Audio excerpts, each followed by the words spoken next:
The last thing we're going to do tonight is something a little bit new. We were thinking we want to give y'all resources as to how you can grow your relationship with God, especially in this time when that's really hard.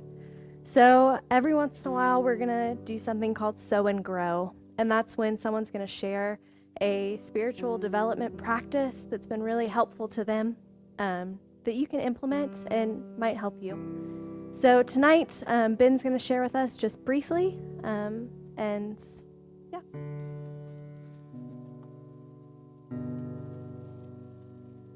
Hey y'all.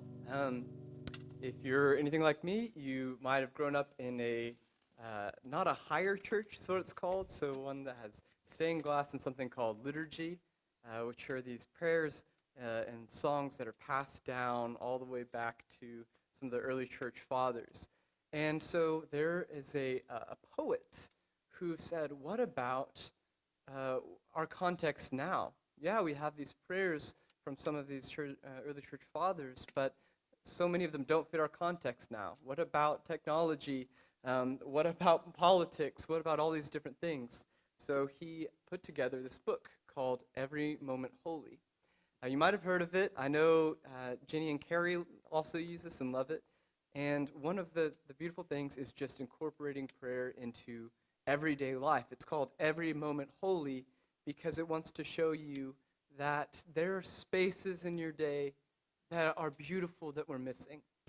And to be able to pray over certain things in our language, so it kind of has this old liturgical feel while using modern language, and it's literally for any occasion. You can find it online at everymomentholy.com. You can get it on Amazon. There's a new book that's coming out as well that's specifically designed for actually the pandemic and things to process during it. But just to give you a little glimpse into it, it's these quick prayers that you can memorize, or for your mornings, your afternoons, your nights, or there's one for students and scholars. There's one for before consuming media, a prayer for beginning a book, before a purposeful gathering. There are ones that are liturgy of petition and provision. Like I use one that's for the ritual of morning coffee. And it just pulls out these moments that are holy that you might not feel. Like there's one that's for those who feel awkward in social gatherings, or for those who are flooded by too much information. And then there's a whole section on sorrow and lament. And there's one for missing people, for losing a pet, for fearing failure, or you just don't even know what you're sad about and you just need to weep. So this is something that I really encourage you to look at if you're not sure. Again, go to everymomentholy.com. They have a few that you can just download and work through there. But this book really makes you aware of things that you might be missing, where God might even be in your laundry. So, yeah, give this a shot.